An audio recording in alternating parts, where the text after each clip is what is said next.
तो समस्त को नमस्कार। आपण मैंने मत देखी ओडिशा मोटर स्टोरी रे।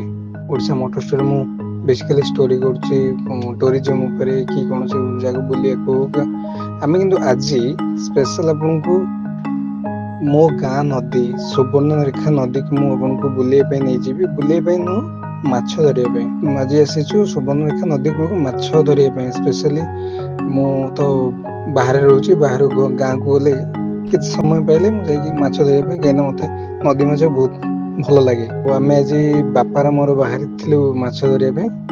बापा मु अल्प जाल पका शिखी, बापा तो भल से जाल पकई पारती। बाहर थिलु नदी को माछ धरिया पे। आस देखिए आम पूरा नदीर केमिति माछ धरा हुए, केमिति जाल पका। चलो वीडियो आरंभ करिया।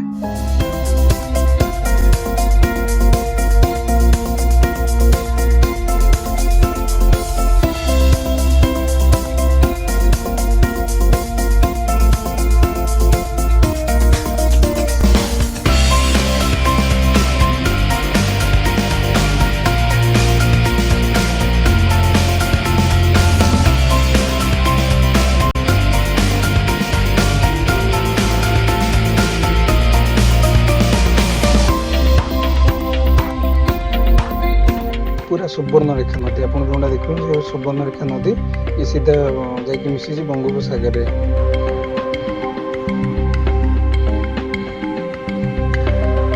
व्यू एते सुंदर अच्छे, आम नदी व्यू बहुत सुंदर अच्छे।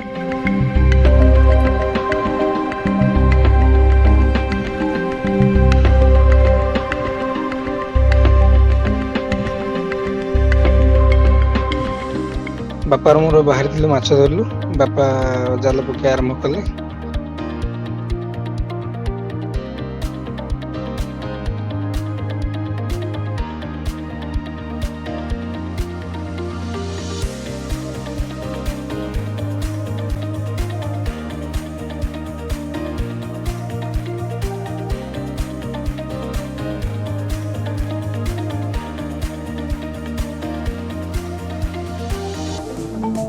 आज भल माछ मिलिया देखा छोट माछ बहुत पसंद, से आज छोट जाल आनी छोट माछ धरबू। तो चलो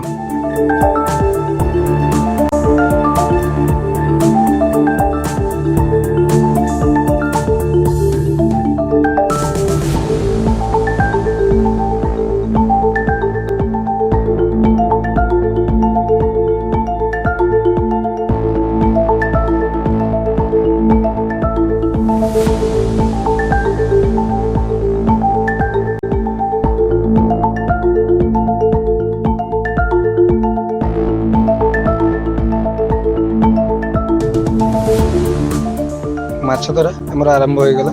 देखो केमती बापा माछ धरुचंदी।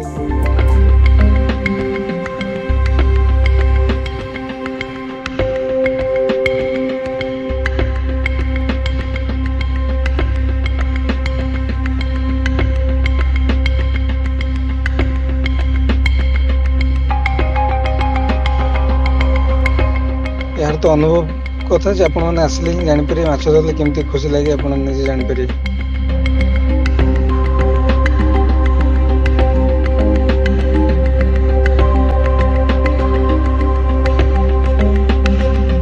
माछ पड़ला बहुत अल्प अल्प पड़ू, किंतु जेहेतु एना आसबार प्लानिंग किसी नाला आम संध्या को आसा प्लान रखिले, कि नाई मत एना छोट माछ धरियार थी से आसलु।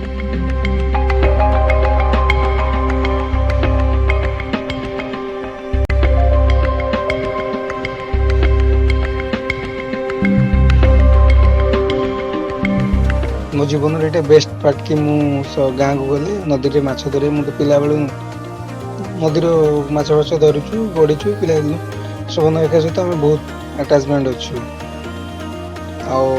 विशेषकर बापा सहित समय काटा मैंने माछ समय काटे ये तो आप जानते के भल लगे, निजक शांति दी के।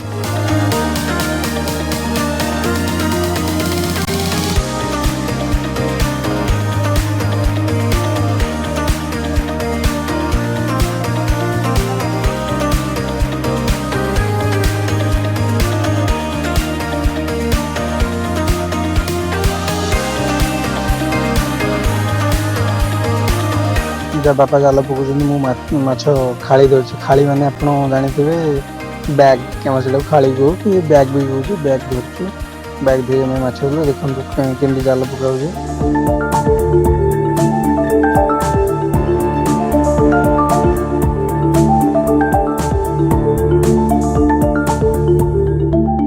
ତ ଆପଣମାନେ ଦେଖନ୍ତୁ, ମାନେ ଏତେ ସୁନ୍ଦର ଭ୍ୟୁ ଲାଗେ କି ବହୁତ ସୁନ୍ଦର। ଆପଣଙ୍କୁ ବି କେତେବେଳେ ବି ଏମିତି ସୁଯୋଗ ମିଳୁଛି ତ ଆପଣ ହାତ ଛଡ଼ା କରନ୍ତୁ ନାହିଁ, କାହିଁକିନା ପ୍ରକୃତି ସହିତ ଆଉ ଘର ବାପାଙ୍କ ସହିତ କି ଯେତେବେଳେ ସାଙ୍ଗସାଥି ମାଛ ଧରିବାକୁ ଯାଆନ୍ତୁ, ପୁରା ଏନ୍ଜୟ ବଢ଼ିଆ ଲାଗିବ ଆପଣଙ୍କୁ।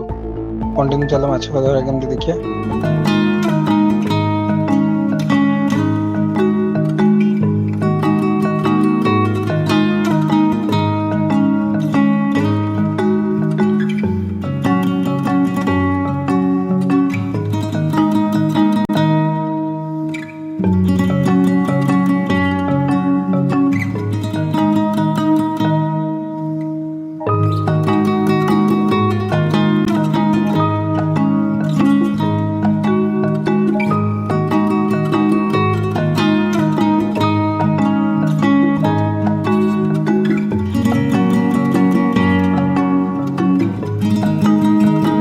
ପୁରା ମାଛ ଧରାର ଭିଡ଼ିଓ ଆପଣଙ୍କୁ ଆମେ ପୁରା ଦେଖେଇଲୁ। ଆପଣଙ୍କୁ ବହୁତ ସୁନ୍ଦର ଲାଗିଥିବ ବୋଲି ମୁଁ ଆଶା କରୁଛି।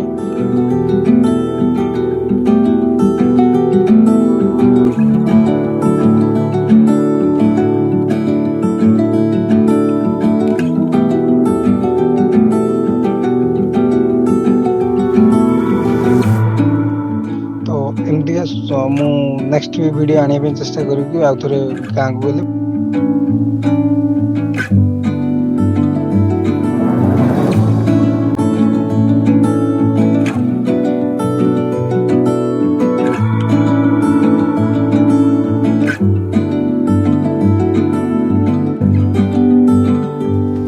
ବଡ଼ ମାଛ କେମିତି ଧରାଯାଏ ମୁଁ ଆପଣଙ୍କୁ ଆଉ ଥରେ ପୁଣି ନେକ୍ସଟ ଭିଡ଼ିଓରେ ଦେଖିବା ପାଇଁ ଚେଷ୍ଟା କରିବି।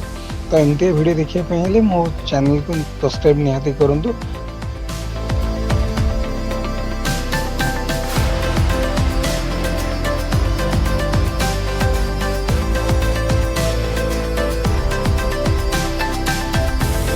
ଆଜି ପାଇଁ ଭିଡ଼ିଓ ଏଇଠି ରଖୁଛୁ।